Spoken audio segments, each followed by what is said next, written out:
सत्ताधाऱ्यांनी मुंबईसह दिल्लीच्या वाटेवरचं पायपुसणं केलंय असं राऊतांनी म्हटलेलं आहे। काही धनिक आणि राज्यकर्ते मुंबईला त्यांची पटीक बनवू इच्छितात असा घणाघात त्यांनी केलाय। मुंबई तोडण्याचं काम सुरू आहे, धारावी त्याचं उदाहरण आहे असं संजय राऊतांनी म्हटलेलं आहे। सत्ताधाऱ्यांनी मुंबईसह दिल्लीच्या वाटेवरचं पायपुसणं केलंय अशी टीका संजय राऊतांनी केली आहे।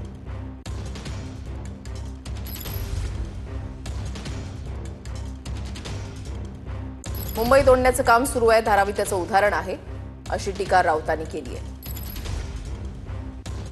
संजय राऊत सारख्या वायफळ फालतू बडबड करणाऱ्या माणसाने मुंबईकर जनतेला रखेल असा शब्द वापरून मुंबईच्या मराठी माणसाचा, मुंबईकरांचा घोर अपमान केलेला आहे। आणि त्याबद्दल संजय राऊतने सर्वप्रथम मुंबईतल्या मराठी माणसाची आणि मुंबईकरांची बिनशर्त माफी मागितली पाहिजे। उबाटाच्या नेत्यांचं मानसिक संतुलन बिघडलंय की काय? आजच्या सामनामध्ये म्हटलंय की आम्ही मुंबईला रखेल बनवू पाहतोय। काय अर्थ होतो याचा? मुंबई हे नाव आमच्या मुंबा देवी, ह्या देवीच्या नावावरून मुंबईला मुंबई म्हणतो आपण। त्या मुंबईला तुम्ही रखेल म्हणाल? काय कमी केलं मुंबईनं तुम्हाला? सर्व काही दिलं, नाव, प्रसिद्धी, पैसा। आज तुम्ही मानसिक दृष्ट्या उद्ध्वस्त झालाय म्हणून तिला तुम्ही रखेल म्हणाल? सत्ताधारी मूर्ख लोक आहेत। सत्ताधाऱ्यांचं डोकं ठिकाणावर आहे का?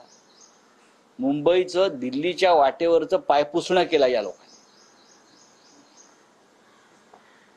मुंबादेवीचं आम्हाला सांगू नका हो।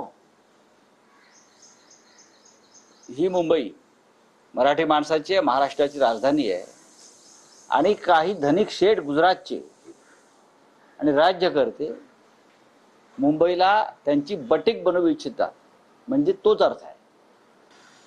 हे जे माझ्यावर टीका करतायत त्यांनी इतिहास समजून घ्यावा महाराष्ट्राचा।